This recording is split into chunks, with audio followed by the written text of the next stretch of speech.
Hey everybody, Matt Johnston here, and this is another video in our series on commercial leases.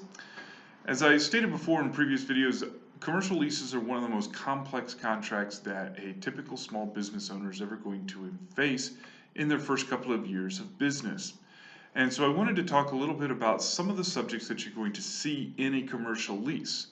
Now, many of us have rented apartments or we've rented homes and they have leases that are attached to them. But a residential lease is slightly different. It's governed by different laws than a commercial lease. So some of the main subjects that you're going to see in a commercial lease agreement deal first with the premises. So you're going to get a definition of the premises. Usually it's an address, a suite, something along those lines. It'll tell you how big it's going to be, how many square feet are in it. That square footage becomes important for later matters. And you're also going to get some rules and regulations regarding build out. So if there needs to be some structural changes inside the premises, sometimes that'll be shared by the landlord and the tenant. Sometimes it's all the tenant's responsibility. On very rare occasions, it might be the landlord's responsibility, but I wouldn't hold my breath on that. And then you'll get some provisions dealing with what are the uses of the premises. So typically that's going to be what is the business that you're in, and that's all you're going to be able to do. You may be able to add some slightly generally related business activities, but generally not going to be any great changes. Now, the premises is a pretty simple, sort of straightforward. We're not exactly dealing with grand concepts here, but you do need to be mindful when you're dealing with premises is what is the square footage that you are looking at, both in terms of total square footage and rentable square footage. Those two definitions do have some differences, and we'll talk about those in a later video. The next segments are going to be rent and additional financial commitments. Now, rent, pretty straightforward. We kind of know what that is. Additional financial commitments often involve things like what are referred to as triple net provisions, which is the tenant is going to be responsible for paying a share of the common area maintenance. They're going to be responsible for paying for a share of the insurance on the entire building or facility, and they're going to be responsible for paying a share of the real estate taxes. That share is based on the total square footage or the total rentable square footage of the entire facility, so expressed as a percentage. So maybe you have a small retail facility, it's maybe 1,000 square feet, and the total square footage that's available for lease is 50,000 square feet. You're paying about 2% of the common area maintenance fees. But be mindful, rentable space might be a little bit different because it might be a way to increase the percentage that you are paying because certain common areas might be deducted from total square footage. All right, so you're going to have rent, and oftentimes the additional financial commitments are also sometimes called additional rent. In some occasions, you might be having to pay a percentage of your sales, particularly if you happen to be a retail establishment, and part of your rent is based upon the sales that you generate in the facility. Next up is going to be maintenance splits. So each facility is going to require some sort of maintenance. As a general rule, everything inside the premises is going to be the responsibility of the tenant, and structures are going to be the responsibility of the landlord. So the outside walls, the roof, things of that nature. Where things get a little bit dicey is who's responsible for certain kinds of systems. For example, fire suppression systems, so the sprinkler systems, fire control, or fire alarm situations. Other things might include what is the plumbing going into the facility, what about plumbing going out of the facility, HVAC, so heating, ventilation, AC systems, who's responsible for that information. And oftentimes you'll see a very fuzzy description at best, because that way it's almost guaranteed to create some sort of dispute when it's not clear who's going to be responsible for what maintenance.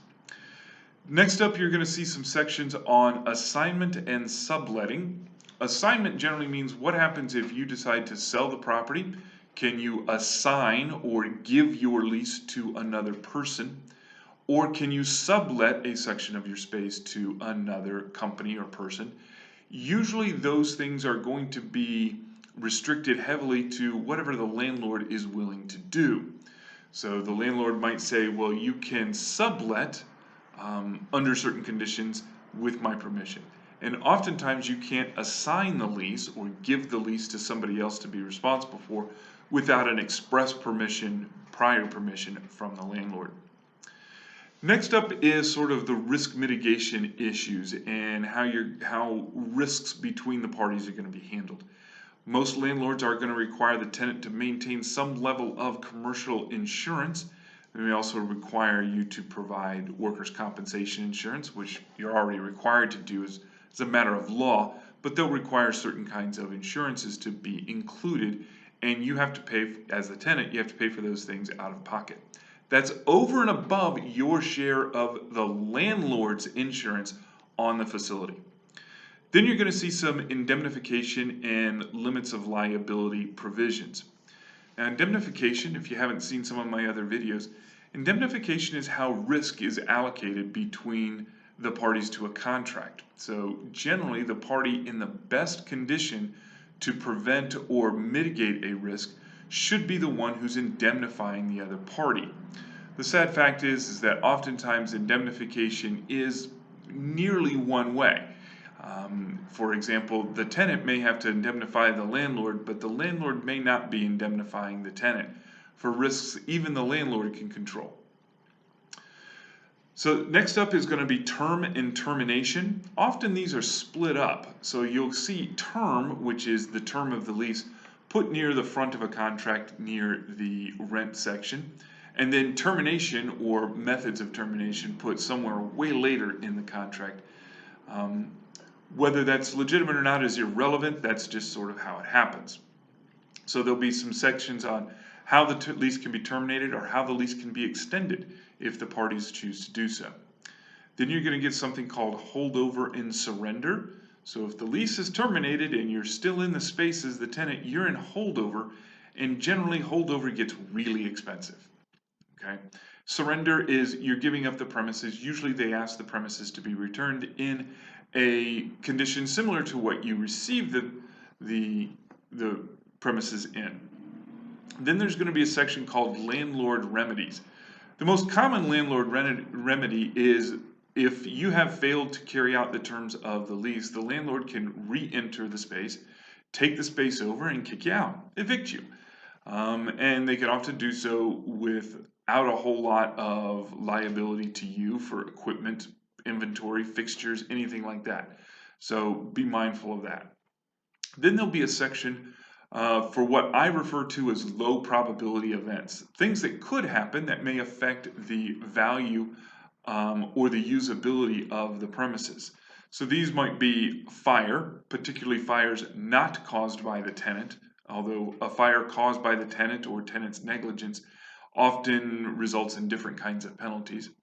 Natural disasters, fires or floods rather, tornadoes, hurricanes, things of that nature, where there's no control by either party. And then you can get into what are referred to as eminent domain and condemnation proceedings. So if the government has decided that a space can't be used or they're seizing it for eminent domain purposes, there are rules in place in the contract for how that's going to be handled, who's entitled to the money, things of that nature. So, and then you'll have a section that's going to deal with sort of miscellaneous terms, things like where notices are going to be, where if there's a dispute, how that's going to be handled, things related to how the general sort of terms of the contract are going to be interpreted and managed. So those are the large chunks of a particular commercial lease. They're pretty common across all leases. The more professional and the more in the business of leasing space that a landlord is, the more complex these kinds of terms may be. My beef is not so much with what is considered and included in a contract, but rather how it's presented. And over the next series of videos that you're going to see in this series, you're going to see me talk about specific terms, and we're going to define what those terms are so that you can have an understanding of what they mean, so that when you are reading your commercial contract, you have an understanding of what the landlord is talking about. In the meantime, please don't forget to subscribe to our YouTube channel. It's in one of these two spots up here. And be sure you hit the little bell next to it. That way you'll get some notice when these videos go up. In the meantime, I hope everybody is having a safe and healthy week. And take care, and we will speak to you later. Bye-bye.